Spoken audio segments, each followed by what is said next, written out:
Hello, hello, and welcome to Toronto, the Politics, the show, a thrice weekly exploration of what's going on around here. My name is Christopher Chiasson. Today, I am so excited to welcome Diana Chan McNally. Diana is a community support worker and candidate for Parkdale High Park in Toronto. I had a really great time chatting with Diana about the Billy Bishop Airport plans for expansion, what it's like to be a community support worker, and why she's running for council this fall. Diana, thank you so much for joining me today. Where are we right now, by the way? We are in Budapest Park, which is right by Lake Ontario. You can't see it, but it's behind me right now. So Lovely. Parkdale High Park, yes. And what a wonderful view. It's relatively pretty quiet around here. Very much. I think the big topic when it comes to the waterfront nowadays is some of the threats, the chatter that there might be expansion at Billy Bishop. Yes. Could you maybe walk us through what the conversation looks like right now? Yeah, at this point, the Ford government has passed legislation to effectively take over some of the land that we see on the waterfront. So not right here per se, but we're talking about Toronto Islands, Little Norway Park, which is just to the east of here.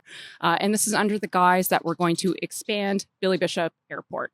Right now, we don't have jets at the airport. Right now, it's relatively small, very, very small, actually, as far as airports go. And its usage has actually been declining. So it's very interesting that Ford has this plan, or rather, there isn't much of a plan at all. It's just an idea that we might expand this airport, understanding that it's very tiny. It's on a waterfront that is, frankly, a gem in our city, something that should be preserved and that we've been working toward to make even better. And we have this plan to expand air travel. Why? There's a lot of questions, and I'm sure, given Ford, I have a lot of concerns about who might be behind this lobbying. And we've heard, of course, that JP Morgan might be involved in this as well. Mr. Jamie Dimon. That's right. So what's the story there?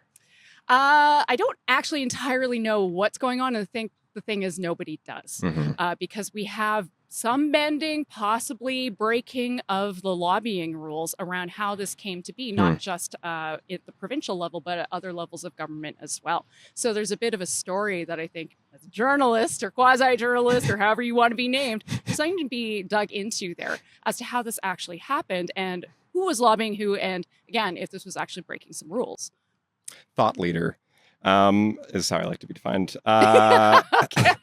Yes. I think there's 2 points of the discussion I think we can maybe separate. There's the material reality of what use is Billy Bishop serving today? Is it adequate in that function? And then there's almost a separate conversation of who gets to make that decision. Good point. What political body, elected, unelected, gets to say that this waterfront has this use or that use.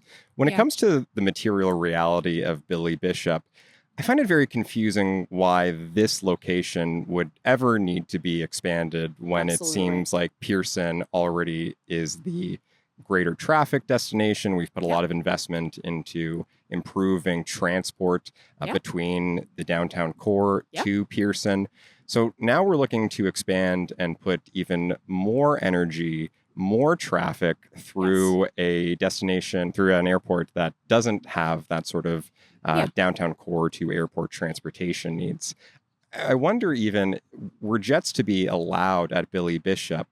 That doesn't seem, I've never even flown out of Billy Bishop myself. Okay. I wonder, who are the people, do you think, that would really be benefiting from that sort of expansion at Billy Bishop Airport? Is that the the hourly worker, the renter? Who do you think is going to be using most of those jets there? I truly doubt it. I think it's interesting you bring up the point about Pearson, which also is being expanded at this moment. So we have an expansion of an airport, which again is an international hub.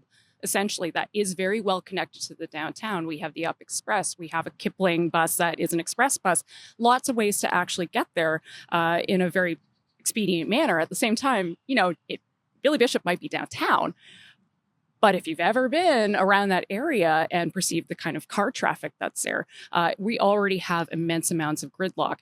I was listening to City Council. I read a report that came out of Council from staff specifically that was looking at how we would make it tenable to have traffic in that area if the Billy Bishop expansion goes forward. Frankly, there's no way. Mhm. Even if you expanded the road into the airport to be the same size as Lakeshore Boulevard, it would not improve traffic. It might keep it the same or even slightly worse. That seems like a really point to drill down on that hasn't been discussed enough, is that Yeah. at a time where the downtown core is already so choked, Yes. I don't drive myself. Many people around, especially, if you're in suburban Toronto, don't have the option. Yep.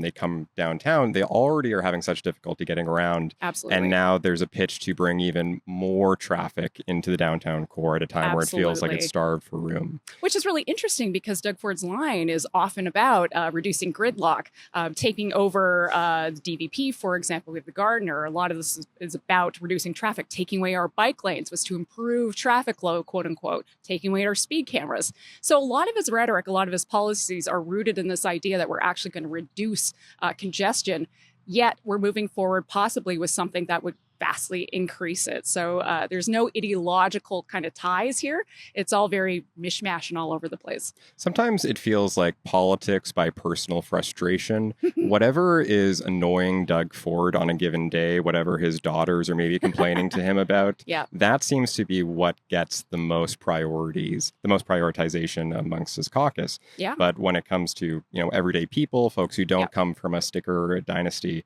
are having issues in the city, it doesn't seem like that really gets addressed whatsoever. Absolutely not. I mean, we look at public parks, and what is a public park? This is basically the community's backyard.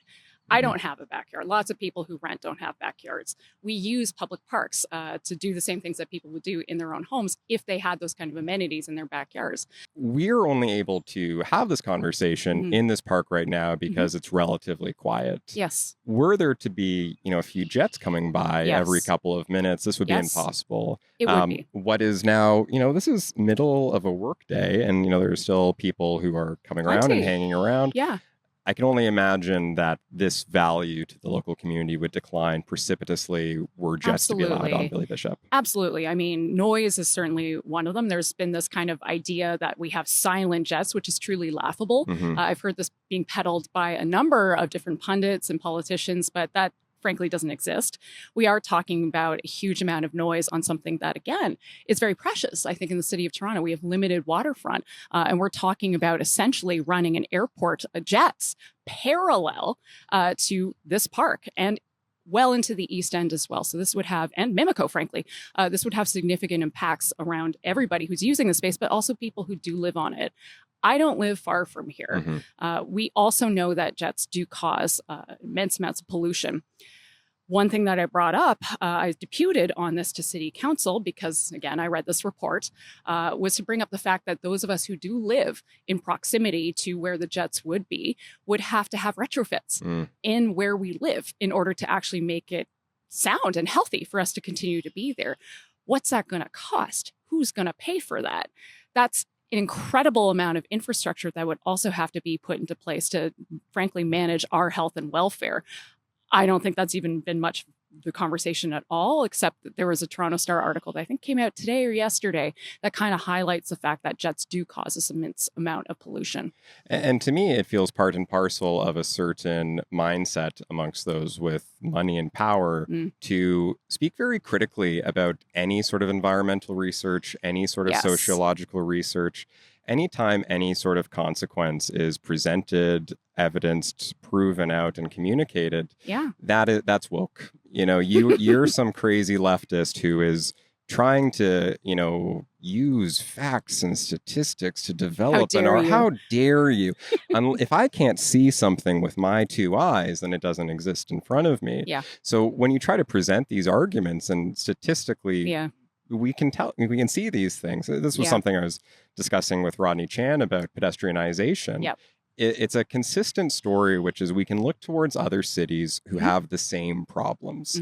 This venture of, putting a bunch of people in a densely populated place, giving them, places to have activity, to work, to live.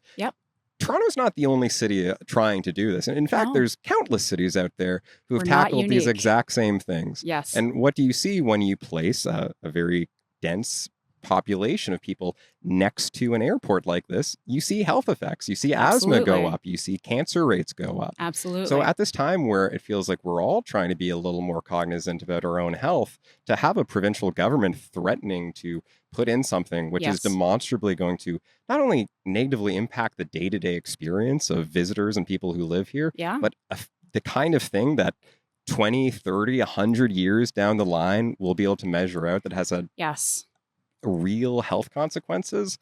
It's very upsetting, and it seems like the kind of policies made by people who just don't really care about the future. I would agree. Who just feel like, I'm in power, I get to do what I want. It's very Trumpian, you know? Absolutely. And they're measuring, the future in 4-year cycles. These are election cycles. They're always thinking about, well, maybe they might be aware. I would hope they're aware that there would be these impacts, but they're punting it down the line to when they're no longer in power. So they just simply aren't concerned about it, even though the rest of us will have to live with those impacts. And, frankly, that also is fiscally irresponsible, as though conservatism has been around fiscal responsibility at all for who knows how long. All to say that it will cause huge amounts of costs in terms of our health, in terms of the public purse. These are all avoidable, especially for something that, frankly, has no actual economic argument anyway. There's none. There's no feasible argument as to why we would move forward with a plan like this. And yet somehow we don't have our politicians, not even at the provincial level, at the federal level as well, decrying the potential for destroying our waterfront by putting this airport on it. Yeah. What's your perspective on that? Why do you think the Carney Liberals are not? It seems like they don't want to take a stand whatsoever. Has that been your read of the situation? It has been. I mean, there's very centralized control, I think, in the federal government right now. I don't know to what extent our local MPs are able or feel able to voice their concerns. Carney shouldn't stop them. Carney doesn't. You don't think Carney's, gets into the room and says, all right, guys, no wrong answers. Let's just blue sky. That's not the kind of leader you think he is? I absolutely do not think that's the kind of leader that he is. I think there's pretty tight control centrally over what MPs are able to say and do. Again, that should not stop you if something is demonstrably wrong and you're hearing from your own constituents en masse that this is not something that they want. I am a council candidate. This is something that I've been hearing again and again from people, is that they don't want this airport. Not even just those of us who are on the water, but up into High Park and beyond, we're hearing the same thing. So I actually launched a petition. We got 600 signatures in 48 hours. I went to Ottawa and back in one day to deliver those directly to my MP to show him that this is not a popular idea. And frankly, if all you care about are political consequences, there will be some if you don't address this and have a strong stance. So he's still waffling. Now I'm up to, I think, almost 1,700 signatures, and I'll continue to deliver them. But you have to question, if you're in elected office and you're ignoring this very, very large voice that's coming from your own constituency, who are you actually serving?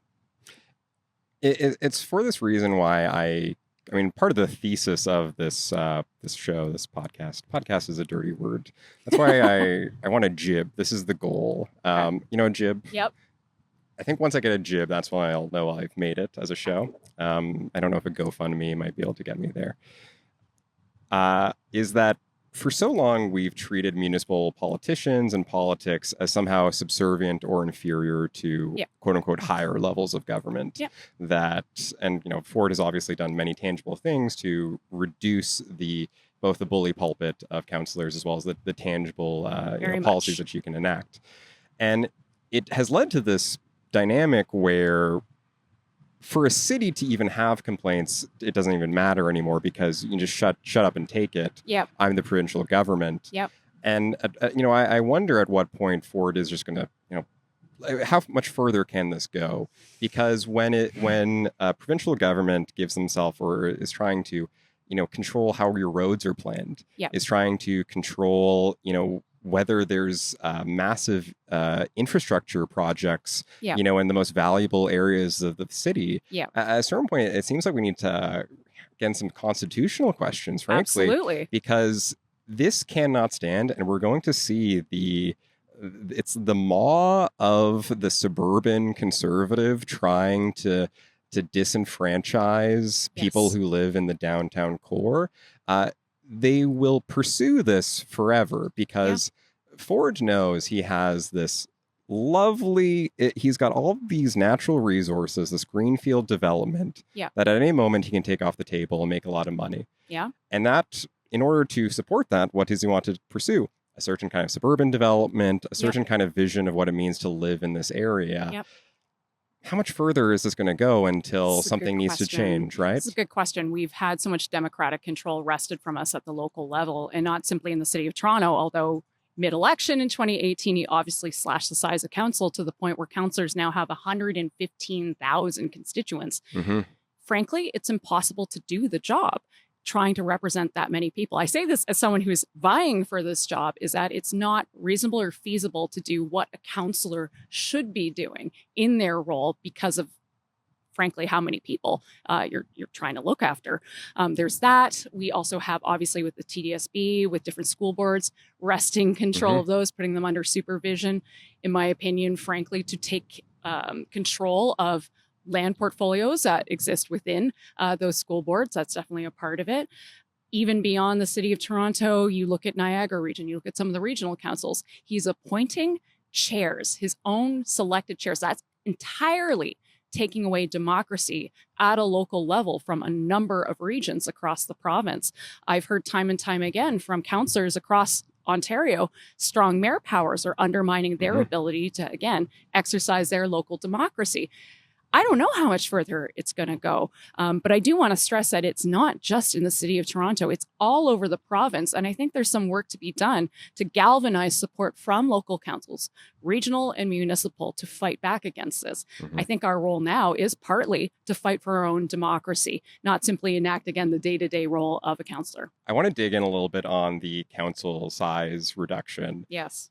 Not enough ink was spilled when that occurred. At the time, I was working at the Cabbagetown BIA. Okay. And BIAs, as I'm sure you know, have a very close relationship, or they should ideally have a close relationship with the councillor. Yep. Because often they're going to be your advocate who, when a business owner is having some issue in their street, a BIA has maybe the power of the microphone, and they represent, quote unquote. Yep. But when it comes to, say, changing you have an issue with parking outside, deliveries, or maybe having difficulty getting an alcohol permit. Yeah. The BIA is not going to be the one who's going to help you there. You're going to need higher levels of government to advocate for you. Yes. So when that council size reduction went through, you then consider the response time that we started to receive of our business owners are having an issue. Yeah. It more than doubled, because every councillor now had to deal with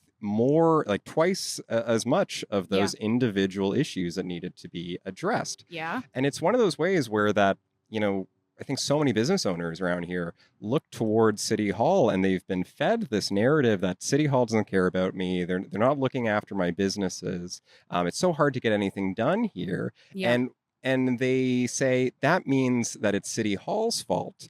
But, it's like having a situation where, I don't know, you give your kid, $2 to set up a lemonade stand. It's not going to be a great lemonade stand. Yeah. So, but if you maybe invest into that lemonade stand, then they're going to be able to, sell the lemonade more effectively. Yeah. And it seems like the provincial governments, instead of addressing some of the latent issues that might occur at, City Hall in terms of efficiency and response times, instead of looking to how to actually address that, seems like they're just trying to make the role of staffers, of councillors, of the mayor even harder. I think if I'm being honest, I do think part of it is to try and break again our ability to take care of our constituents. And it's interesting you say that about BIAs. I was on the West Queen West BIA, but this was before 2018.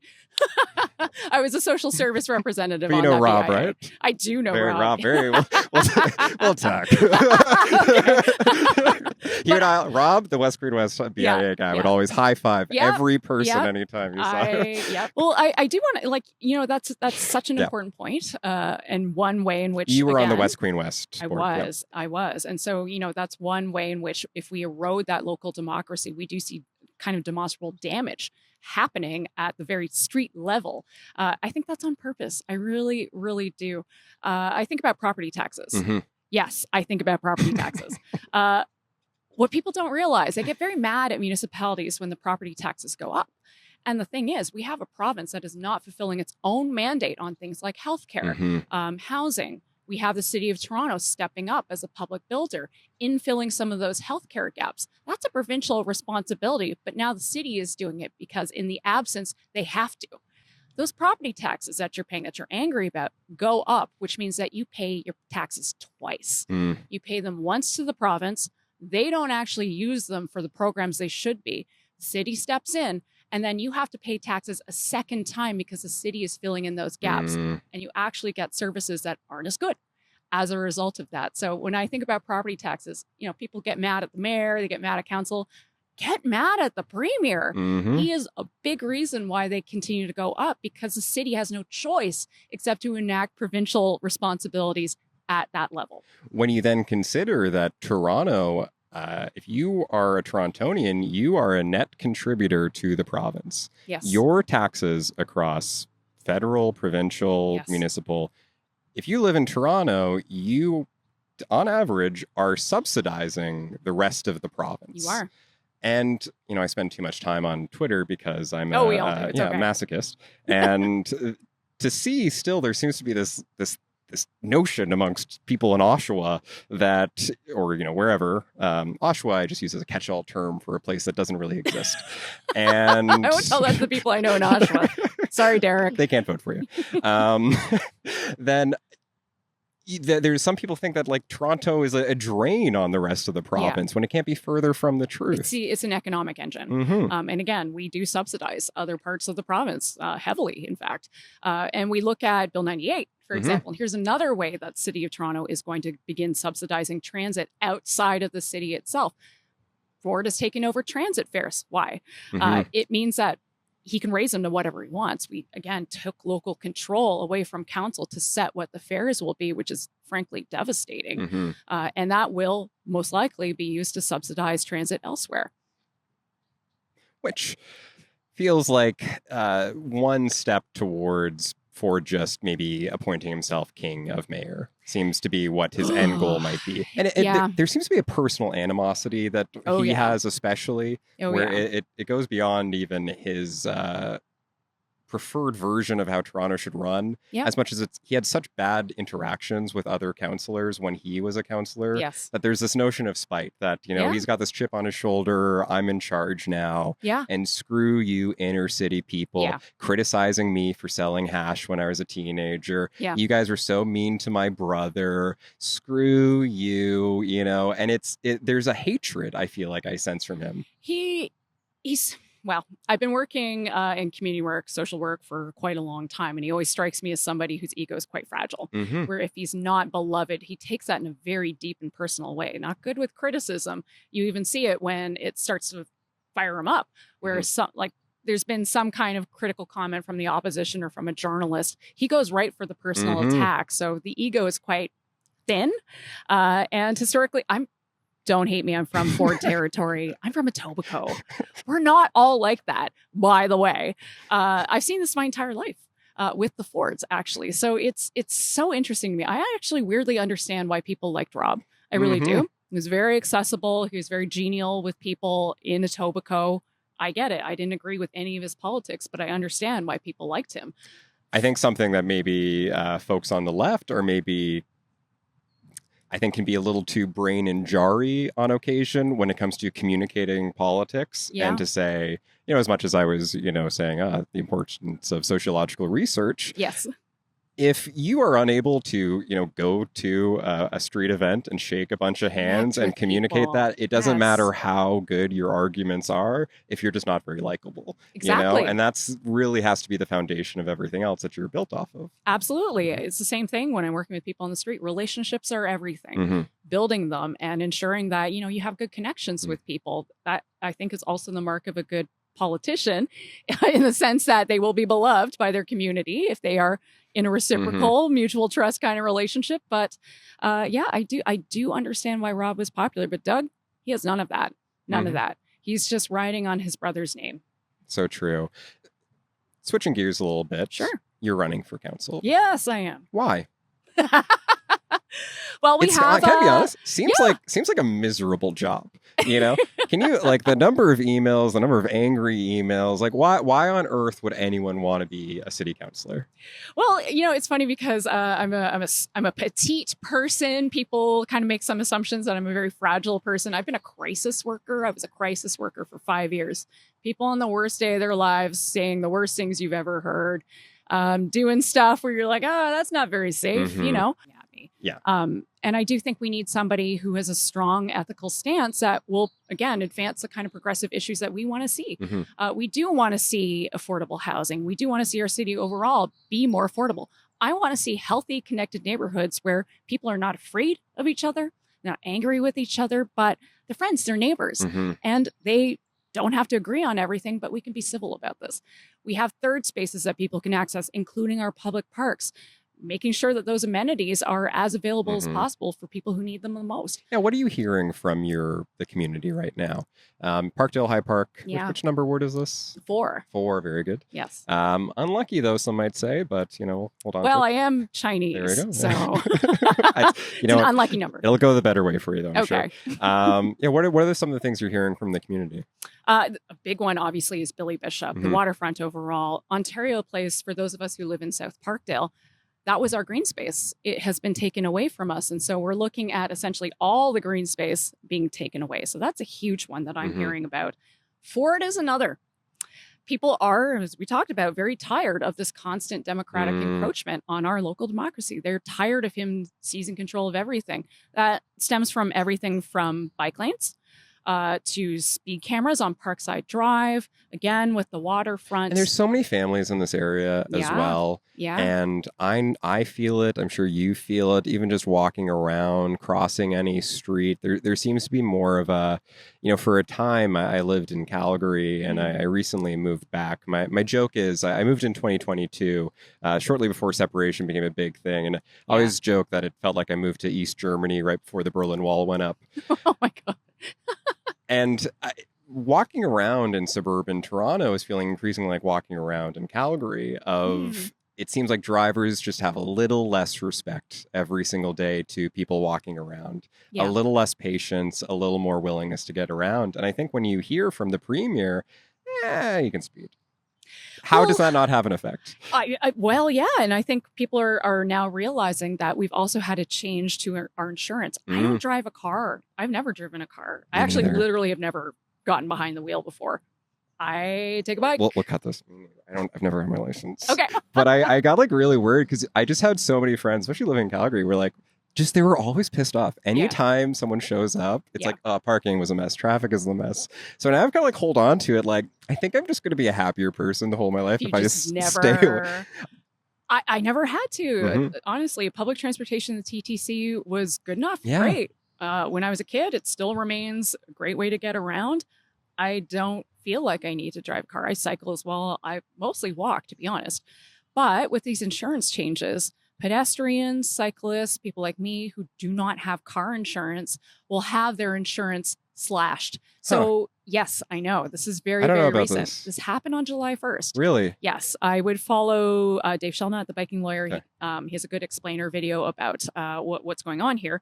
So you will still Dave, come on the pod, by the way. Hi, Dave.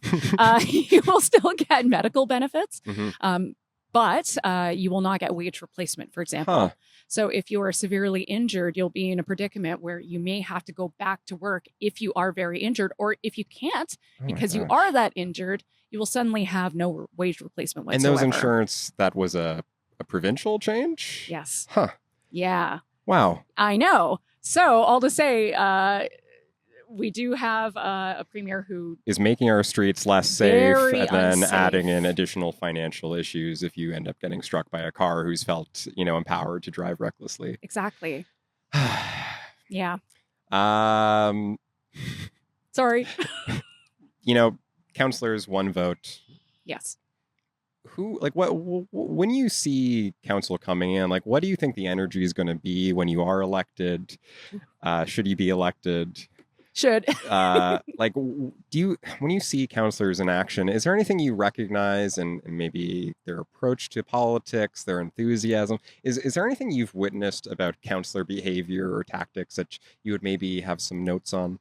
I mean, you can see how different people operate all of the time. There's some people who are individual and rogue and will follow whatever political line they believe is the right thing to do. There are people who compromise and organize in the background. And you have everything in between. I see that just watching. And it's also interesting to see people who are the collaborators and organizers who still maintain, I think, a pretty strong ethical stance. Mm-hmm.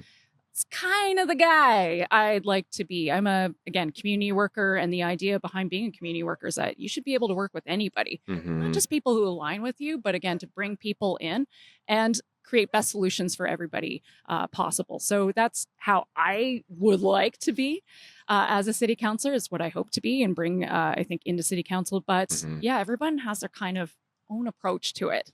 You touch upon community support work, very important work. Yeah. Thank you so much for doing what you do. I'm sure it's, every day is very difficult at times, but, very rewarding as well, I imagine. To what degree do you think, a lot of people are concerned about safety, increased drug use? Yeah. How much of that do you think is due to council renaming Dundas Square to Sankofa Square? Absolutely none of it. Okay.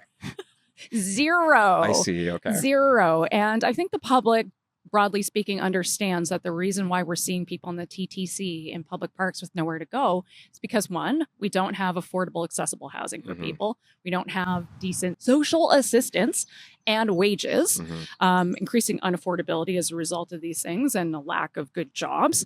But importantly, safe consumption sites. Yeah. We have closed almost all of them in the province. We only have 2 remaining. One's in Kensington Market. One is at Dundas and Sherbourne, where I worked for 5 years.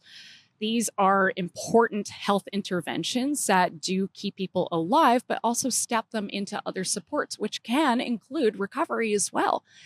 It has been villainized, I think, to such an extent that, we have conservative pundits who have accomplished their goal of shutting down these sites and are now yelling about how there's more public drug use.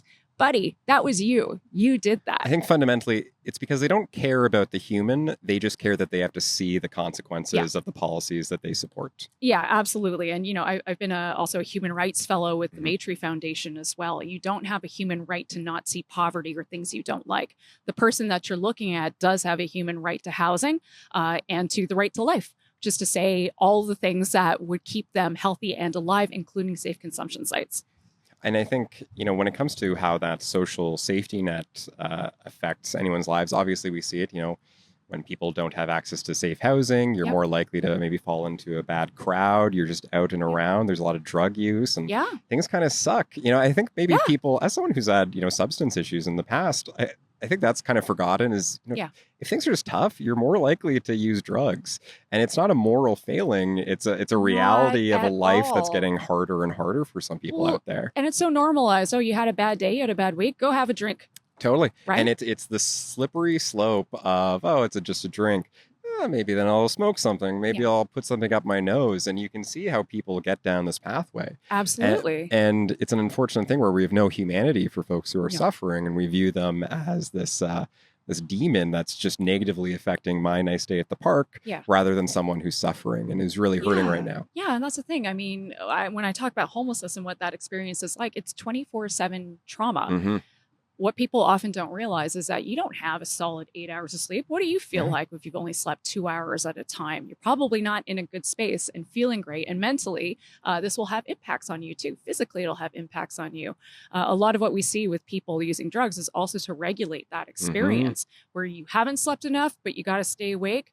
You might be using meth in order to, again, stay awake. Especially for safety reasons. We see this a lot with women. Sleep during the day because they feel safer. So you want to be up in the night so you can walk around and when you feel more comfortable. I think it's something people forget. I think that we have a certain understanding of who might be unhoused in the city. Yeah. And you forget that you're not even seeing the tip of the iceberg. Most of the folks aren't hanging around in wherever your local park. They're they're in the peripheries, they're in the aisles, they're trying to hide from you because you've done everything you can to shame them for what's happened to them. Yeah. I think about it obviously all the time. It's been my work for 11 years now, but one thing that I keep thinking about as a potential city councilor candidate is that, okay, we took away these safe spaces for people. We took away consumption sites. We do need places for people to go because not everyone's in the shelter system. And frankly, we don't always have enough room. We don't have the kind of housing that people can actually access and afford. You do need to open up space for people to go. So this is very much on my radar. Third space, not just for, the DJ. So I talk all about third space for joy and community, but also third space for people to actually find safety as well. A wonderful not-for-profit organization, Third Space in Calgary, the Alco Center for the Arts, set up by just a couple of young, people in their early 20s, Bethel Afterwork and Dennis Lee. And it was this amazing thing they did. There's instruments, people do paint, and they can hang out, all supported by some city grants. Yeah. But unfortunately, you actually end up being a space for everyone, the unhoused as well. Yeah. And I think that that's something to celebrate, that we can provide recreational opportunities to folks, that we can treat someone who, just because you don't have access to housing doesn't mean you don't deserve to get to participate in art as well. Yeah. And I think so often instead how we set up these shelters is go there. Lie down there, don't bother anyone. And it's not, it's utter survival mode. And, I worked with people for a long time. We used to do art groups. I've taken people out hiking. We go to the X. We do all kinds of stuff because you do need joy and that kind of community sustenance, being with people in order to have a healthy, enjoyable life. It's not just, okay, I have somewhere to sleep. Maybe I got just enough food for the day, even though that is a grind in itself. People also deserve to feel good. Everybody does. So those kinds of spaces where you can find other forms of recreation, community are so vital to people's health and welfare. Absolutely.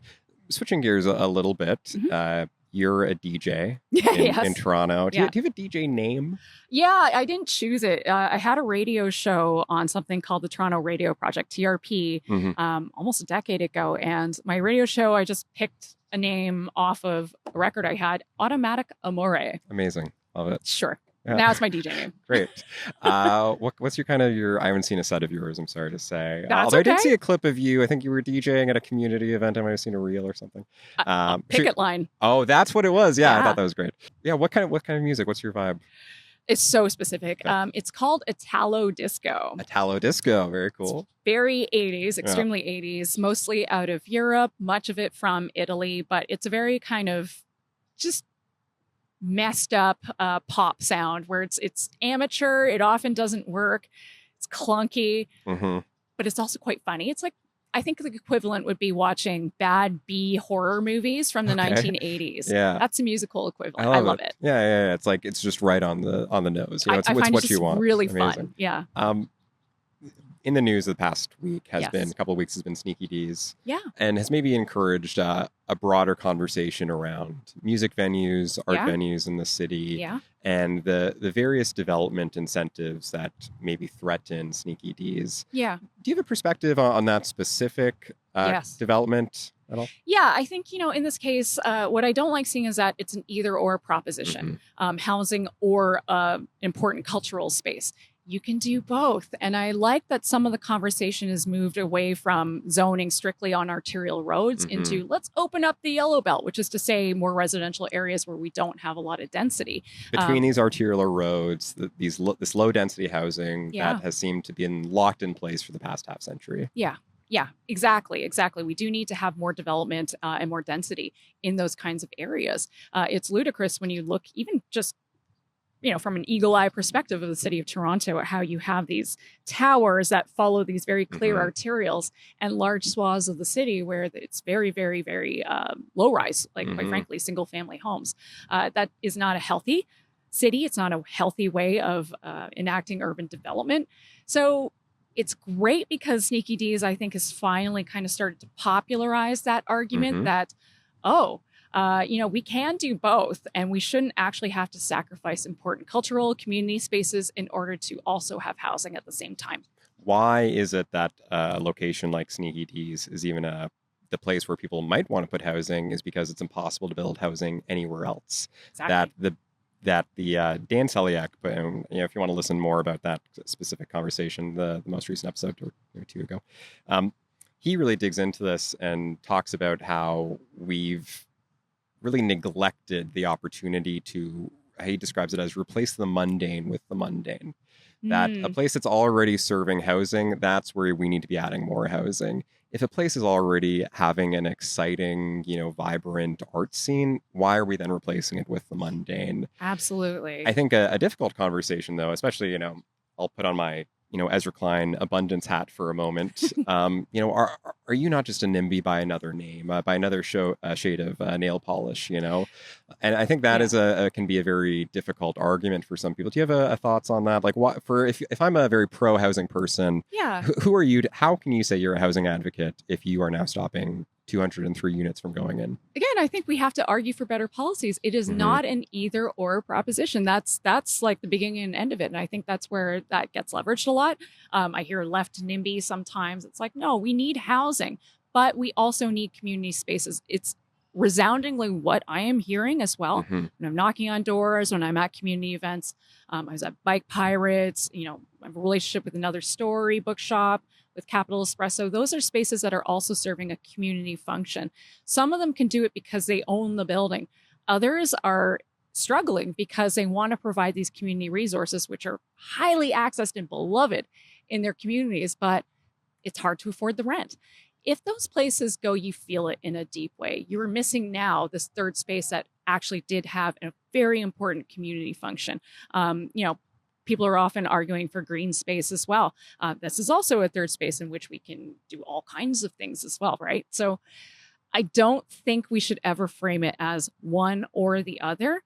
We need to have policies that enact both. So solid urban development that doesn't sacrifice one on behalf of the other. And it feels like this really tragic thing where we've taken the stakeholder engagement process that's existed in the past 50 years, Jane Jacobs stopping the Spadina Expressway, maybe in the, from the hangover of, the raising of the old Chinatown, we've developed these stakeholder engagement processes to ensure that marginalized communities don't have that happen to them, so that big business isn't able to just come in and destroy what is, important for especially marginalized communities. Yeah. And then what's happened, however, has been those engagement frameworks have been weaponized by capital holders, by the wealthy landowners to make it more difficult for those marginalized communities. And then now we're in the situation where the stakeholder engagement process is maybe actually working as it ought to have been, where, a marginalized community of, a largely, queer community of a art subculture is using the stakeholder engagement. And rather than recognizing that as the stakeholder process being used effectively for once, now the understanding of it has flipped, where we no longer view stakeholder engagement as this positive thing, and it's purely a weapon of the NIMBYs. It's this very upsetting thing where they've now made it even more difficult for us to advocate for our own spaces. And I've always been critical, I think, of how we do engagement in the city of Toronto. Sorry, I have been, because the folks that I'm working with are the most marginalized. Keeping any kind of schedule is incredibly difficult. Also asking them to go down to City Hall, go through security, go through this high barrier process, sit in front of a bunch of councillors who are staring at you to say your piece is not easy for people to do. Generally, who you see at these kinds of engagements are people with the time, capacity, and skill, like, quite frankly, who are comfortable with actually doing those things. So predominantly, why do people go out to things? They often do it to complain. Yeah, they do. When you look at restaurant reviews, a lot of those are going to be complaints instead of great job. You often hear the negative and not so much the positive. I do think we need to rethink what engagement can mean. I'm a community development worker. I'm always going to say that. But I do think we need to use different tools and actually actively seek out those communities in their own spaces on their own time, and provide resources, childcare, for example, in order for people to actually engage and get the real feedback. I don't think we care enough about that. But again, human rights advocate, part of realizing human rights is that we actually do have to have meaningful engagement. Yeah. That gets bandied around a lot, but that really does mean putting resources into connecting with people where they're at. I need to turn you down when you get into community. That's when you get heated. Sorry, no, I'm that's yelling, good. That's yelling. how. I think it's when someone that like, if they start getting away from the microphone, that's where you know it's like, okay, let's get off this topic. And then when they get closer, it's like, yeah, this is the good stuff. And it feels like there's something, not to get into a philosophical conversation. It seems like with some people they just don't care about the human rights. That actually it isn't. If you say, well, we should care about these people, there is this very like individualistic perspective of what's best for me. People have this view that life is so hard for me. I don't feel like anyone's helping me out. I have to stand up for myself. Yeah. And, I'm 70 years old. I've lived in this house for so long. And, I'm scared of anything changing that might affect it. I know that all my finances are caught up in this house. Yeah. And because there isn't a strong social safety net, actually now my retirement is fucked over if the value of this house drops whatsoever. Yeah. So they have every incentive to just say, well, let's why do anything? Yeah. And it's so hard when someone has this very personal thing to get into the touchy-feely and say, I know your retirement, I know your finances, I know you're scared, but you should care about other people. Yeah. How do you make that? Because it's an emotional argument. Like, is that something you think about? It is all the time. Yeah. Even with people who are a bit more aligned, I think, politically with what I'm speaking about in terms of human rights, it's very hard for people to reconcile that everybody has human rights. Mm-hmm. Everybody, people who you revile, even, folks on the left, you should hear this as well. People that you very much disagree with, people who are doing horrific things even, they still have human rights as well. And it's very difficult to negotiate how you may personally feel about somebody with the recognition that actually human rights are universal. Inviolable. They can't be taken away from anybody, but they can be violated. So in the case of, the person who's thinking about living in their investment, they're also in a position where their right to housing has not been fully realized either, right? Because this could be taken away at any point by the bank. And this financialization issue that we are all dealing with in our current society in terms of our housing is financialized, period. We are all in a position where none of us is really able to fully realize that right to housing because of who ultimately owns property. And it's frankly the banks. And I think if more people were willing to speak up about the human rights of others, what you might find is that your human rights are protected as well. Absolutely. But if instead all you do is go around and say me, then someone else is going to say, well, yeah, absolutely. I mean, and it's very refreshing. I feel like that's not something that is communicated on a municipal level often. I feel like when it comes to human rights, it's, unless you're the head of state, head of government, we're not having that conversation whatsoever. But that's what municipal politics is. It's how do we create a city that people can live a dignified and meaningful life? Absolutely. I was on the Housing Rights Advisory Committee. We had a human rights guided committee at the City of Toronto, which, took some work to figure out how to enact our own mandate. But that in itself, I thought was pretty phenomenal that we'd even enshrine something like that as a mechanism at City Council when we did have some wins, right? I do think, and I hear this argument a lot, even from councillors, where they say, well, we're this very low level of government. We don't have a lot of power. That doesn't mean you don't have human rights responsibilities either. Like, this is all levels of government. It's all of us together have human rights, but also have responsibilities as well. And I think you also have, maybe you don't have the legal power, but you have the people power in a way that I think someone who is flying off to Ottawa or is in Queen's Park doesn't quite as much. It's those councillors who are talking every day with their residents.